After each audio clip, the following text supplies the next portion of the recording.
Nice to see quite a few new faces here, and definitely always nice to see some old faces.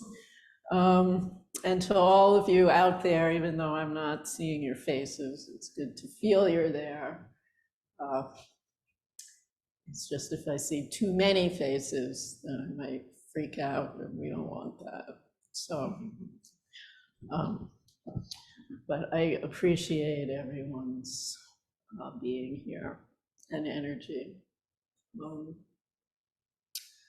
You know, for those of you who are new and those of you who are relatively new,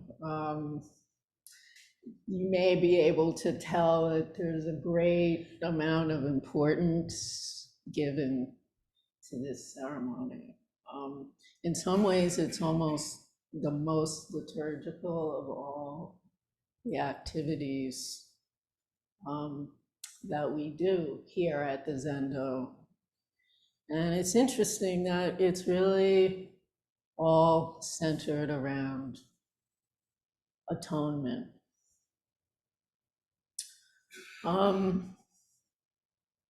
It's not often spoken about that much, except when we're doing this or when we're receiving the precepts, taking Jukai. We do hear a lot about mindfulness, about meditation, about Zen philosophy, about a lot of wild antics and the freedom afforded from Zen.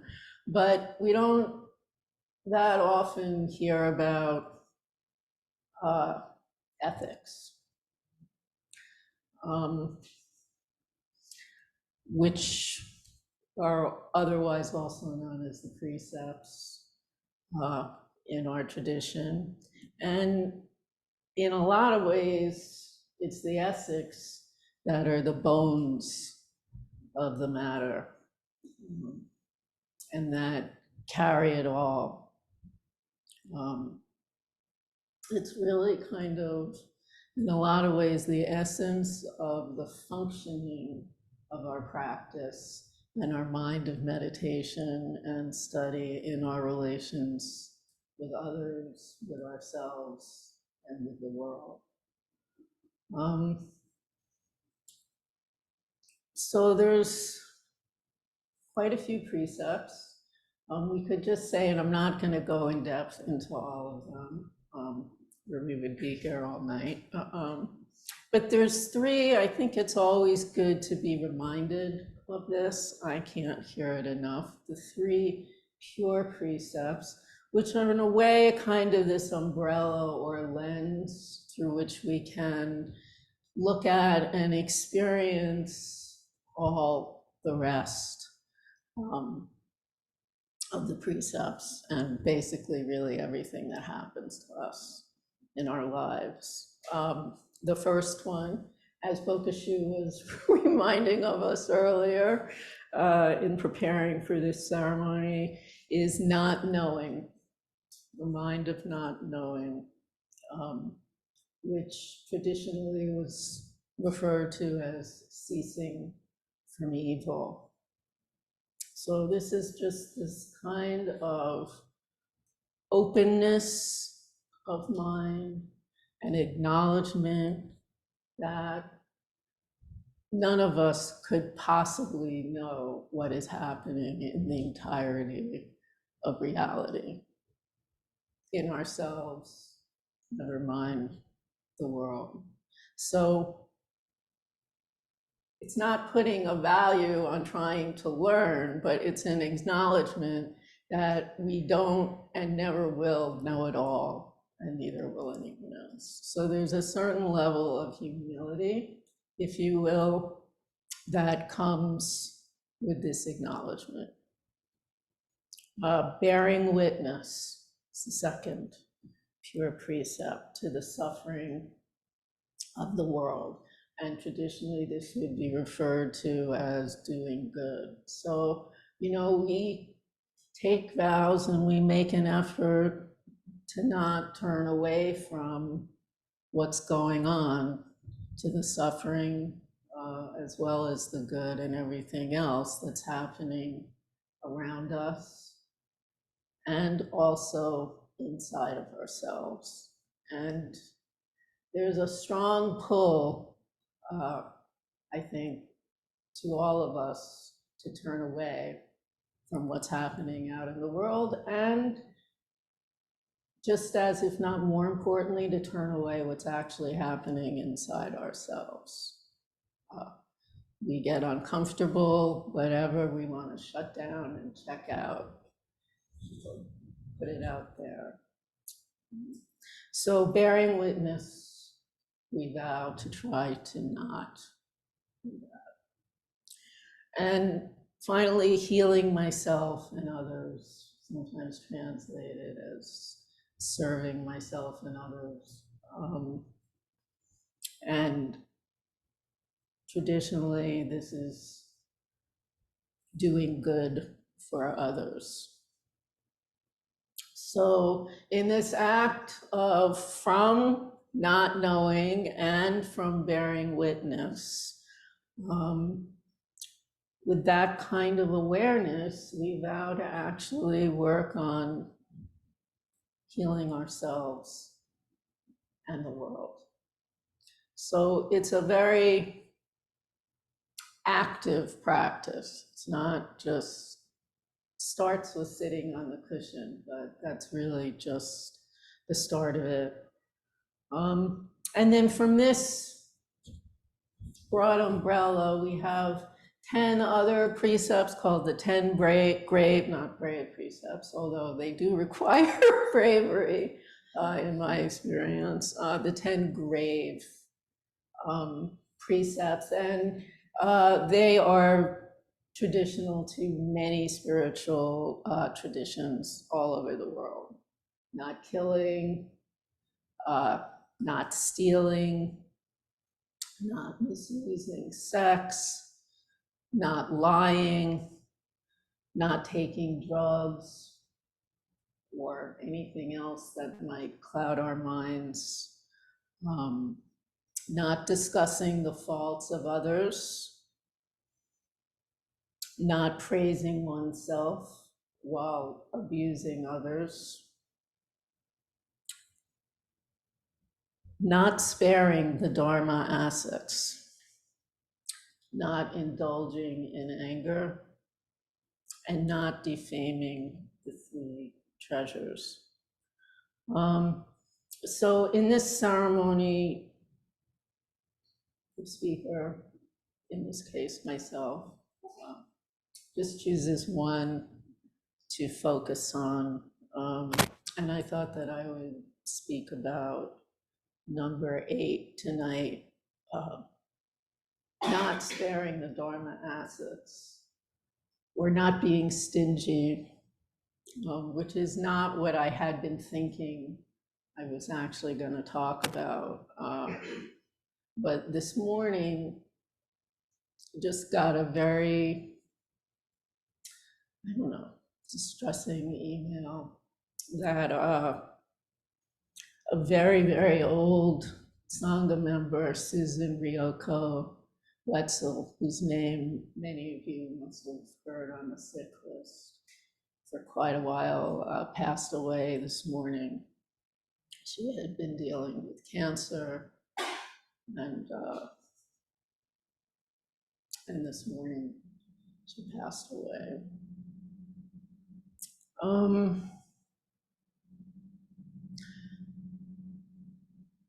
She was just around when I started practicing at the Zendo back in Roshi and Toshin Roshi's apartment in Washington Square. So this is going back like 25 years. I remember we would always go out to this like bar restaurant around the corner from their apartment, where there was always like an inch of popcorn all over the floor for some strange reason. But she was amazing. She was a criminal defense attorney in Queens for the people. So she worked for the city and she was really on the front lines of the criminal justice system uh, here in this country. And she sort of, in a lot of ways, was the beginning of a more active interest in this on the Zendo's part. She took us all to arraignments first out in Queens, and later she started sort of this ongoing thing where a few times a year we would go to the criminal courts building on down, I think it's on Worth Street, and we would go and just bear witness uh, to the insanity of the arraignments process. And you were lucky if you were to have somebody like Ryoko, because what we witnessed was just unbelievable. And it was one of the things that really ignited my interest in this arena. So she had a heart of gold in a lot of ways, but she could also be tough as nails, and her sense of humor was sharp as a tack, and she had this biting, sarcastic tongue, and she would call out anything that she saw. We have a few other people sitting here tonight who fulfill similar roles here at the Zendo. But she just had such a rock-like steadiness of spirit to her.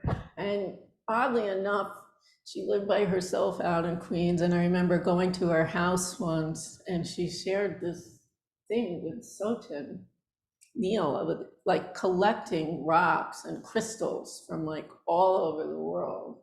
And she had an entire room filled with pink and orange and green, like wild rocks and things, just like everywhere, all over. It was, I don't know, it was just something incredibly touching about it. And so coming to why am I talking about this now? I mean, we lost touch probably over the last 10 or 15 years. She didn't come to the Zendo as regularly. Things in her life had changed. In my life had changed, and it was one of those things like, I'm always going to get in touch with Ryoko. I'm going to see her. I'm going to talk to her. I should reach out to Ryoko. And then I didn't. And then it wasn't really until about 5 months ago that I even realized she was sick with cancer. And I was sort of stunned by that, and it was kind of like, oh God, now I'm going to go see Ryoko, and now I'm going to get in touch with her, and then just stuff would happen, and I didn't. And it kept being this thing that I was going to do. Sometimes it's like, oh, I'm too busy. I don't have time right now. This will take a lot of time. I'm going to do it tomorrow when I have more time. And then I'm like, well, it's been so long. She's probably angry at me at this point, and maybe I'm the last person she wants to talk to at this point, and all that whole sort of thing. We can go on, and then I'd be, oh, that's ridiculous. No. And, I'm going to. And then, I get the note this morning. She's gone.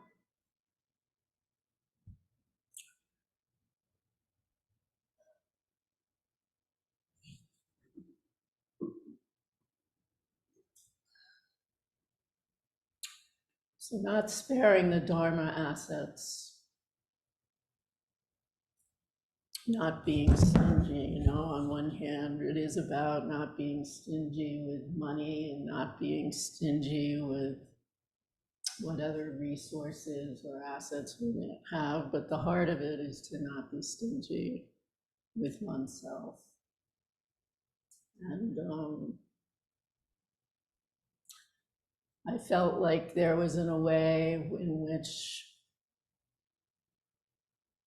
I was withholding of myself with her in a way that now, I mean, I was just filled with regret. Besides just sadness, there was this really powerful wave of regret when I got this news.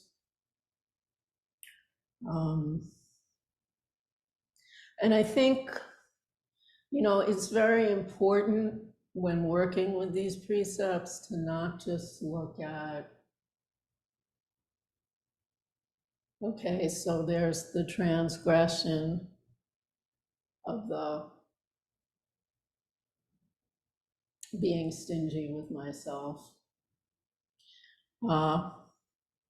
And we could stay with just beating oneself up about it and leaving it there.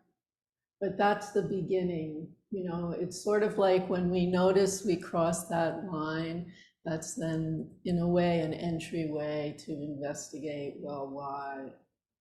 And what is that all about? And that's usually where the treasure is, which is also our shit. The two are like the foot before and the foot behind and walking. So, what is so often underneath a kind of maybe being too protective of our time as well as our assets is often a feeling in some way of not having enough, and under that is ultimately not being enough and not trusting that we have everything that we need, that we will have everything that we need, and that we, who we are now, is enough. So even if I hadn't called her before and I fucked up there, just reaching out, and even if she was mad at me, which honestly I probably generated that because that's a thing that I do, well then let her be angry at me because I was AWOL, and then we'll deal with that and go forward and maybe find a new place. But to really look at, those uncomfortable things about ourselves that we don't want to look at, and that are what keep us separate, not only from ourselves, because we tend to just shut down and turn away, but can really keep us from other people because maybe we have shame or guilt or pride or whatever it is. We don't want other people to know, we don't want other people to see, or we're just not aware of it, and so we act out in other ways.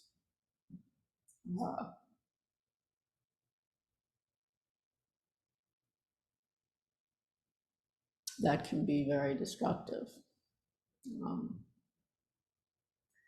So, this is really, as I said, the treasure of the precepts, as well as going into the mirror. They are the shovel and the mirror. They give us different ways of looking inside and looking at others. When someone else is acting like a real asshole rather than just going to precept number, I don't remember, 5 or 6, but not abusing, not blaming others. Like, really, what is that about? What is going on inside this person that they are acting in this way. I mean, I now have more of a sense of like what Jesus was talking about. When he went on the cross, forgive them, Lord, they know not what they do. And I'm not saying I am there by any stretch of the imagination, when I turn on the news, but I can try. And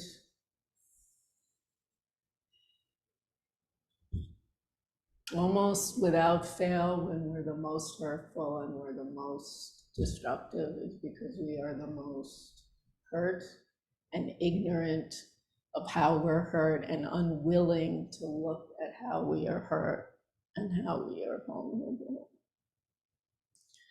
And true strength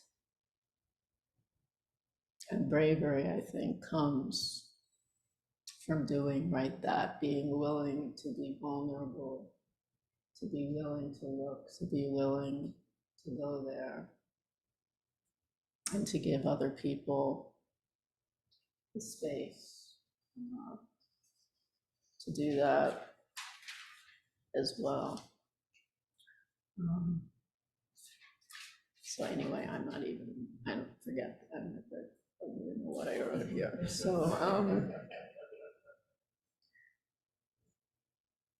So I just would like to end with this line from the Jewel Mirror of Awareness that came to me earlier today when I was thinking about this. Practice intimately, working within. And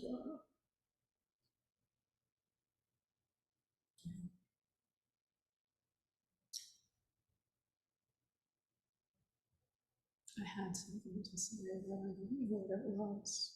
But go there and just go in peace.